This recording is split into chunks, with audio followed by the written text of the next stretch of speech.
যেতিয়া লোকসেৱা আয়োগৰ পৰীক্ষাৰ ৰিজাল্ট দিছিল, ACSৰ ৰিজাল্ট দিছিল, APSৰ ৰিজাল্ট দিছিল, মিঠাই কাৰ ঘৰত খাইছিলে? মই মন্ত্ৰীৰ নাম নকওঁ, মনত দুখ পাব।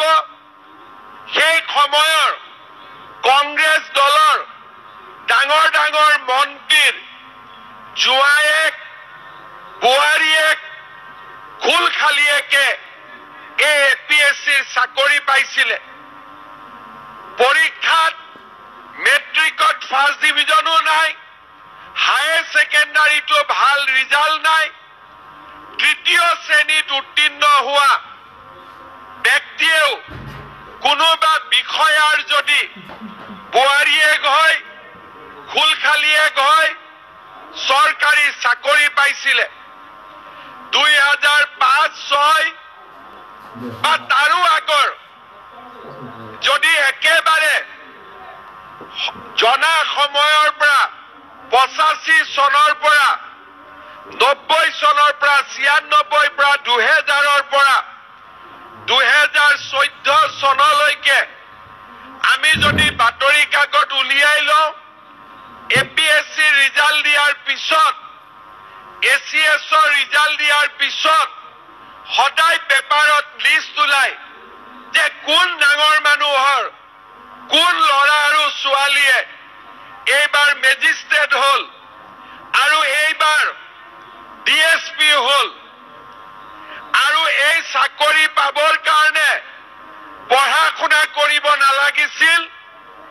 তৰুণ গগৈ কংগ্ৰেছ দলৰ চৰকাৰ থকাৰ সময়ত APSCত ৰাকেশ পাল নামৰ ডাঙৰ অজগৰ সাপ এডাল থৈ দিছিলে।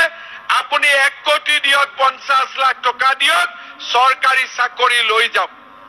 আৰু সেইকাৰণে ৰিজাল্ট দিয়াৰ সময়ত এই অজগৰ সাপডালে কিমান টকা খালে, কিমান টকা চাকৰি পালে, তাৰ ওপৰত আলাপ আলোচনা আৰম্ভ হৈছিল। কিন্তু আজি যোৱা 10 দিন আগত APSCৰ ৰিজাল্ট দিলে।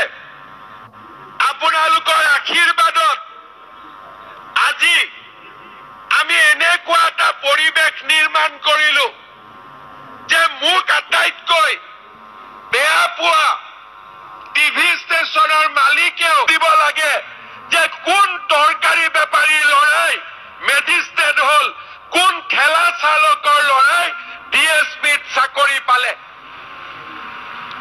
আজি আমি অসমখন দুখীয়া দৰিদ্ৰ মানুহৰ বাবে আজি আমি নিৰ্মাণ কৰিলো। কোনোবাই কয় যে বিজেপি দলে ভাল কৰা নাই, মন্ত্ৰী হোৱাৰ পিছত 1.5 লাখ ল'ৰাক চাকৰি দিলো। আৰু মই যদি 1 লাখ টকাকৈ ললোহেঁতেন, মই 1500 কোটি টকা মোৰ ঘৰত মই জমা কৰিব পাৰিলোহেঁতেন। আৰু চাকৰিৰ কাৰণে মাত্ৰ 1 লাখ টকা দিবৰ বাবে কোনেও আপত্তিও নকৰিলেহেঁতেন। কিন্তু আজি চাকৰি কোনে পায় অসমত?